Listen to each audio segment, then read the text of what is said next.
참는 게 되게 어려워요. 녹이 여기까지 나오죠. 저도 이제 처음에도 기대를 많이 했지만 원하는 만큼의 결과가 잘 안 나왔거든요. 뭐 어쩔 수 없잖아요. 이 아이가 갖고 있는 에너지를 가지고 뭘 또 준비해야 되는 부분이니까.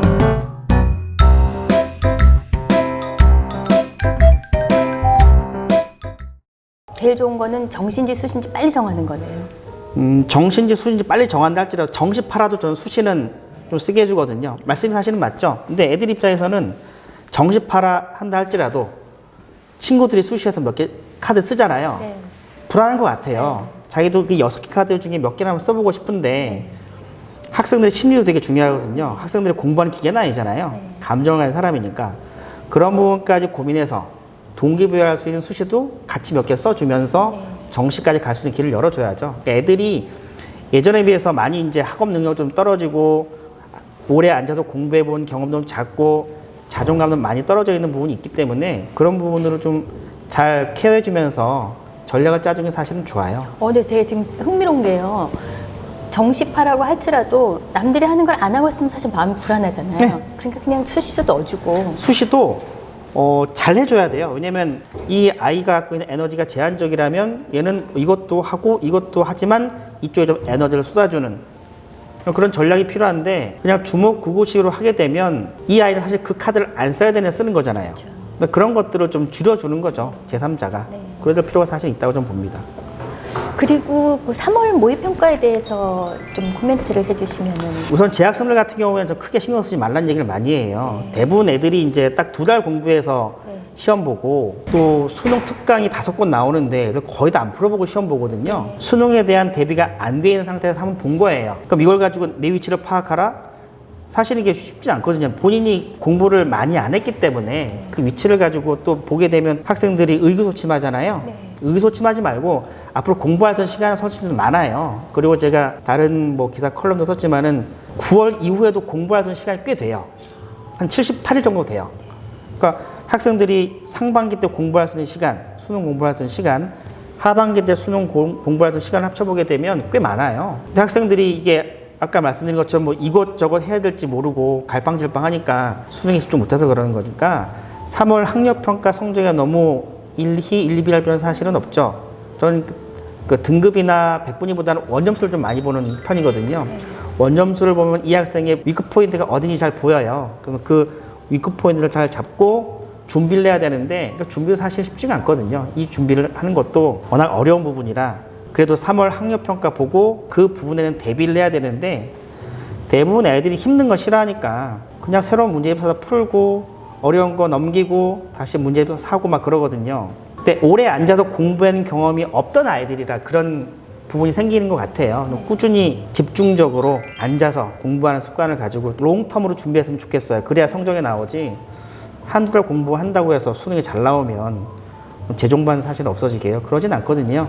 그런 부분들은 조금 학생들이 참고 이겨내면 좋겠어요. 근데 그게 잘 안 되는 게 수시라는 또 변수가 있고 또 친구들이 또 누구는 또 뭘 쓰네 하게 되면 집중력이 흩어질 가능성이 크거든요. 그런 부분들을 학생이 잘 이겨내야 될 부분이죠. 그건 학부모님도 마찬가지고 그런 부분이 필요하다고 생각합니다. 우리는 엄마들은 초등학교, 중학교, 고등학교 이렇게 애들을 키우니까 고3 올라오면은 이제 남은 시간이 거의 없다고 생각을 하는데 그냥 차근차근히 하라는 그 포인트는 고마운. 왜냐면 제 큰애 경험을 봐도 큰애가 사춘기가 늦게 와서 공부를 고3 5월부터 했거든요. 5월부터 해도 뭐 문제 어떻게 공부를 시켜주냐에 따라 사실은 차이점이 좀 있거든요. 얘를 어떤 교재를 쓰게 하고 뭘 어떻게 해야 되고 하는 고민이 있긴 하지만 저는 좀 입시를 좀 오래 해서 그런지 모르겠지만 하고 싶은 말을 좀 많이 기다려줬어요. 하고 싶은 말이 있어도 되게 많이 좀 기다렸거든요. 바로 하지 녹이 않고. 여기까지 나오죠.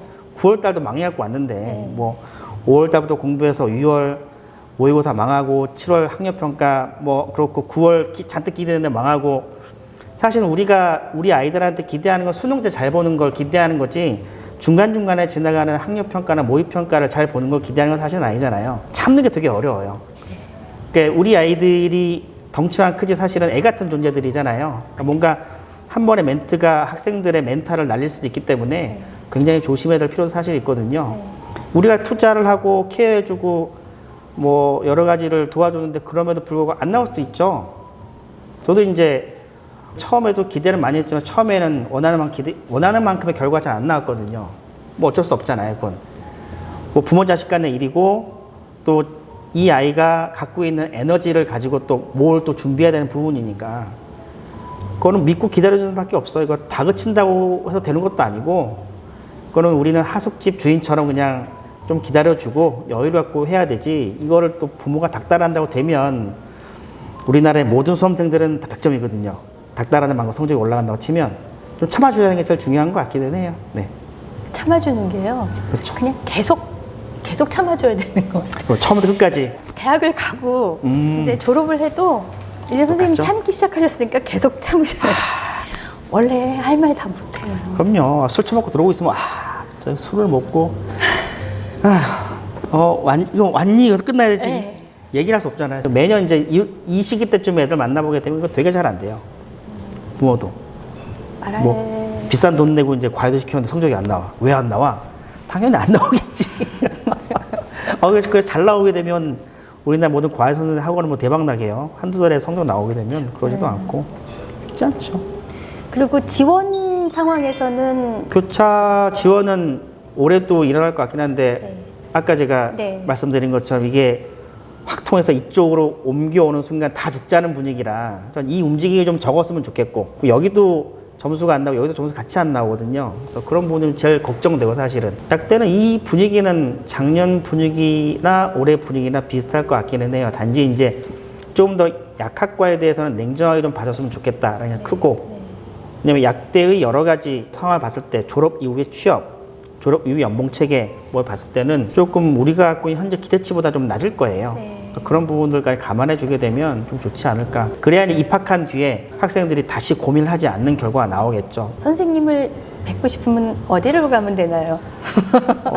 유튜브에 대학미래연구소가 있습니다. 대학미래연구소요? 예, 대학미래연구소 오셔서 선생님이 그러면 계속 입시에 대해서 얘기해 주시는 거예요? 예, 좀 제가 입시를 얘기를 하죠. 알겠습니다. 네. 저는 다 여쭤봤어요. 안녕. 아니요.